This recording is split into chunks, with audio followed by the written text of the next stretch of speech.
Hello student, today we will start with chapter number 1 of your geography standard 8. Chapter name is resources. In this chapter we will study about the what is resource, that is introduction of resources, types of resources. Three types of resources are there: natural, human made resources and human resources.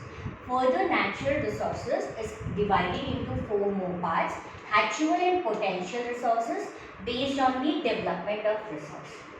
Abiotic and biotic resources based on the origin of the resource. Renewable and non-renewable resources based on the stock of the resource. Ubiquitous and localized resources based upon the distribution of resource. First we will start what is resource and what are the introductions of resource.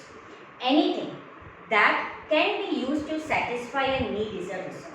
Any object or any substance which fulfill need of or satisfy of any human being, that object or that substance is called a resource. Now that object or that substance, when it is known as a resource, after it has utility or value. वो substance और वो object को जब utility या value होती है तभी उसको रिसोर्स बोला जाता है. For examples water, electricity, rickshaw, vegetable and a textbook. They all have something in common. Means they all have been used by us to satisfy our needs. Means they have the utility or usability which make all this object or a substance a resource. Now what do you mean by a resource is having a value? Means worth. Which some resources, कुछ resources की economic value होती है, किसी की नहीं होती है. For example metals जो हम यूज़ करते हैं उसकी इकोनॉमिक वैल्यू है, पर कोई ब्यूटीफुल लैंडस्केप है उसकी इकोनॉमिक वैल्यू नहीं है. But this both the resources, metal हो या ब्यूटीफुल लैंडस्केप हो, ये दोनों ही उतने इम्पॉर्टेंट है सेटिस्फाई हमारी ह्यूमन नीड्स. इन शॉर्ट, कोई भी ऑब्जेक्ट, कोई भी सब्सटेंस को मैं रिसोर्स तभी बोल सकती हूँ जब उसकी यूटिलिटी और वैल्यू होती है. वैल्यू यानी कि जब उसकी इकोनॉमिक वैल्यू होती है, बट नॉट नेसेसरी कि हर एक रिसोर्सेज की इकोनॉमिक वैल्यू हो, पर फिर भी वो हमारी नीड्स या ह्यूमन बीइंग को सेटिस्फैक्शन देती है. एग्जाम्पल है लैंडस्केप और एग्जाम्पल ऑफ इकोनॉमिक वैल्यू दिया गया है metal. Last paragraph, some resource can become economical value with time. कुछ resource है वो economically value हो सकते but after some time. Now how is this possible? Example given from your textbook. When a grandmother's home remedy which have no commercial value, घर पे जो grandmother की homemade remedies है उसकी कोई commercial value नहीं होती, but if they are patented and sold by a medical firm tomorrow, they could become economically value. पर यही homemade medicine को patent किया जाए और कोई medical firm में sell किया जाए तब उसकी economic value हो सकती है.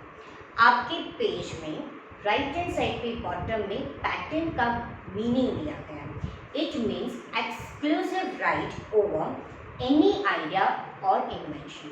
कोई भी इन्वेंशन या कोई भी आइडिया की जब हमारे पास एक्सक्लूसिव राइट होती है उसको हम पैटेंट बोलते हैं. Page number 2 of your. Now there are two important factors which change the substance into resources: time and technology. Time we study that any subject, any object can be economical value after over period of time.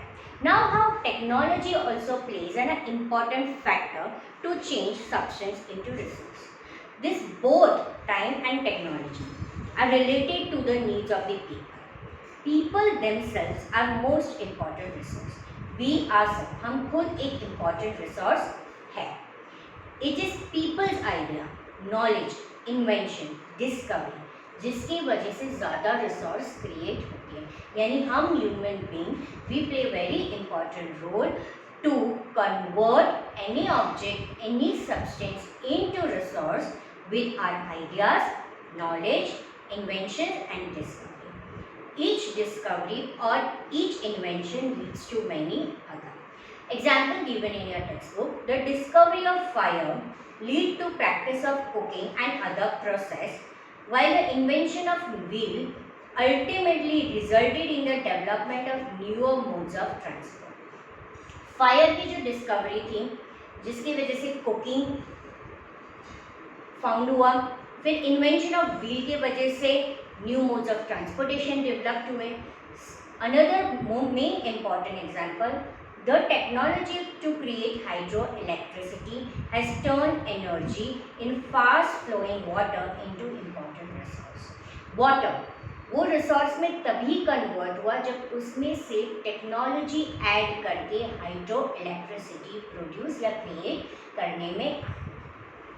Now we will move on to the definition. आपके page में technology का define किया गया है. Technology ये एक important application है of the latest knowledge और skill for making things. Now we will start with types of resources. As I said, resources are classified into natural resource, human-made resource, human resource. First, I will explain you the first type, that is natural resource. Now, what is natural resource? Resource that are drawn from nature and used without much modification are called natural resource. जो nature से हमें मिलता है और हमें उसमें ज़्यादा modification यानी टेक्नोलॉजी ज़्यादातर नहीं मोस्ट ऑफ रिसोर्सेज में करने की जब ज़रूरत पड़ती तब उसको नेचुरल रिसोर्सेज बोलते हैं. Air we breathe, water in our river, lake, soil, mineral, ये सभी को नेचुरल रिसोर्स बोला जाता है. Many of this resource is a free gift of nature and can be use directly. For example air, right, that is free gift of nature and we use directly. In some cases, पर कुछ natural resources में we have to add tools and technology, तभी उसकी best possible way उसकी utility हो सकती है. Further, as I said, natural resources is divided into 4 parts on basis of their development, on basis of their origin, on basis of their stock, on basis of distribution. First, we will see on level of development. Level of development is classified into 2: actual, potential. Now, what do you mean by actual resource? Are those resource whose quantity is known. वो resource जिसकी मुझे quantity पता है. ये resource present में use भी होती है. In short, actual resource वो resource है जिसकी क्वांटिटी मुझे पता है और ये रिसोर्स है जो हम एट प्रेजेंट यूज कर रहे हैं, वो नेचुरल रिसोर्स है. Example, rich deposit of coal in Ruhr region of Germany, petroleum in west Asia, dark soil of Deccan plateau in Maharashtra, ये सब एक्चुअल रिसोर्स है. Now what do you mean by potential? Of course ये उसका opposite होगा जिसकी quantity हमें पता नहीं है, जो प्रेजेंट में तो यूज नहीं होता है पर फ्यूचर में ये रिसोर्स यूज हो सकता है with the help of human beings knowledge and technology. Potential resource are those whose entire quantity may not be known and these are not being used at present. जिसकी entire quantity पता नहीं है, at present use नहीं. This resource could be used in future. ये resource future में use हो सकती है. Level of technology we have at present may not be advanced enough to easily utilize this resource. हमें पता तो है चलो यहाँ पे resource है, पर हमें पता नहीं है कि ये रिसोर्स में कौन सी टेक्नोलॉजी ऐड करने से और ये रिसोर्स की क्या यूटिलाइजेशन होगी. एग्जाम्पल है यूरेनियम फाउंड इन लद्दाख. ये पोटेंशियल रिसोर्स है. लद्दाख में पता है नेचुरल मिनरल यूरेनियम है, पर मुझे ये नहीं पता कि यूरेनियम को कैसे रिसोर्स की तरह यूज करना है. But if I add some technology then yes, future में ये यूज हो सकता है. High speed winds were a potential resource 200 years ago. 200 years ago जो हाई स्पीड थी विंड की वो पहले पोटेंशियल थी, यानी कि उसमें हमने कोई मॉडिफिकेशन नहीं किया था. हाई स्पीड से हम कोई नेसेसिटी यूज़ नहीं कर रहे थे और वो रिसोर्स में कन्वर्ट नहीं हुआ था. बट टुडे वो एक्चुअल रिसोर्स हो गए। क्यों? क्योंकि इस हाई स्पीड से हम इलेक्ट्रिसिटी जनरेट करते हैं, यानी कि विंड मिल। तो अब वो हो गया एक्चुअल रिसोर्स, जैसे कि विंड मिल इन नेदरलैंड और नेगोकॉइल इन Tamil Nadu and some wind mill in Gujarat coast. They are the examples of it. Now the second we will see on based of origin. यानी कि वो नेचुरल रिसोर्स कौन से ओरिजिन है, अबायोटिक ओरिजिन या बायोटिक ओरिजिन। ये दोनों ही टर्म हमने स्टैंडर्ड 7 में पढ़े हैं। अबायोटिक रिसोर्सेज यानी कि नॉन लिविंग, जबकि बायोटिक रिसोर्स यानी कि लिविंग। सॉइल, रॉक्स, मिनरल्स वो नॉन लिविंग यानी abiotic, plants, animals biotic resources में आते हैं। Third natural resource is renewable and non-renewable. That is based on the stock. हमारे पास कौन सा स्टॉक, कितना स्टॉक अवेलेबल है, और वो स्टॉक जो रिसोर्स का है वो रिन्यू हो सकता है या वो नहीं रिन्यू हो सकता है। Renewable resources are those which get renewed or replenished quickly. कुछ अनलिमिटेड है एंड आर नॉट अफेक्टेड, और हमारी ह्यूमन इंटरफेरेंस है, हमारी ह्यूमन एक्टिविटी से वो इतना हार्म नहीं होते, अफेक्ट नहीं होते। Example solar and wind energy. But yes, certain renewable resources like water, soil, forest, उसकी जो स्टॉक अवेलेबल है वो हमारी इंटरफेरेंस से उस पर इफेक्ट हो रही है। Water seems to be unlimited renewable resource, पर उसकी शॉर्टेज और drying up of natural water sources is a major problem of the world today.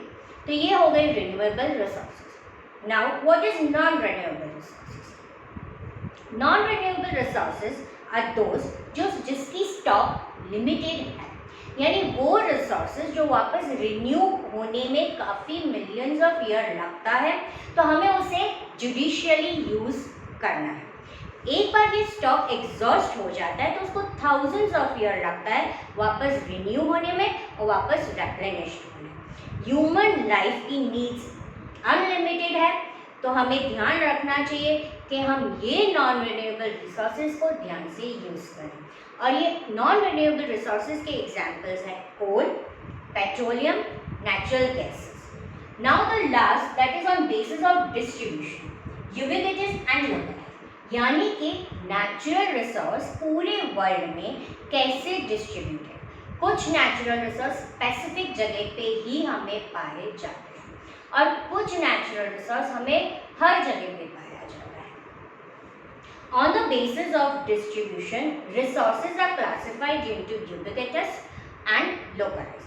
Resource जो हर जगह पे everywhere होता है, very simple example, air we breathe, right, are ubiquitous। और इसको हम ubiquitous को हम दूसरा वर्ड बोल सकते हैं यूनिवर्सल, यानी कि जो सब जगह पे है। बट जो रिसोर्स सर्टेन प्लेस में ही पाया जाता है उसको मैं लोकलाइज्ड बोलती हूँ, लाइक कॉपर एंड आयरन ओर।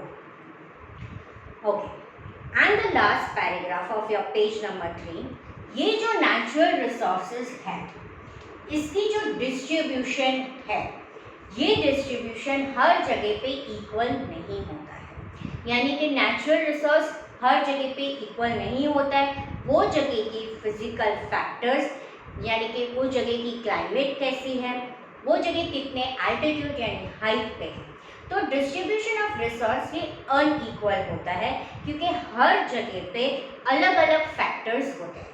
कैसे factors? Physical factors like terrain, climate and altitude.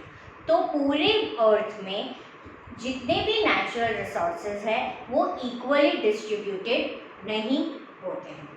Glossary in this page is stock of resource. जब मैंने आपको यहाँ पे एक्सप्लेन किया था कि रिसोर्स का स्टॉक का मतलब क्या, यानी कि वो रिसोर्स कितना अवेलेबल है हमारे यूटिलाइजेशन पे। Okay, so we have seen natural resources and their types: development, actual and potential, origin, abiotic and biotic, stock, renewable and non-renewable, resources on distribution, ubiquitous जिसको हम universal भी बोल सकते हैं, और लोकलाइज्ड। ये सारे नेचुरल रिसोर्सेज में एक्चुअल रिसोर्स मैंने जैसे आपको एक्सप्लेन किया, एट प्रेजेंट उसकी क्वांटिटी पता है और एट प्रेजेंट वो यूज होता है। पोटेंशियल रिसोर्स यानी कि वो फ्यूचर में टेक्नोलॉजी ऐड करके यूज हो सकता है। अबायोटिक यानी कि नॉन रिन्यूएबल रिसोर्सेज, बायोटिक यानी कि लिविंग, ये नॉन लिविंग, ये लिविंग।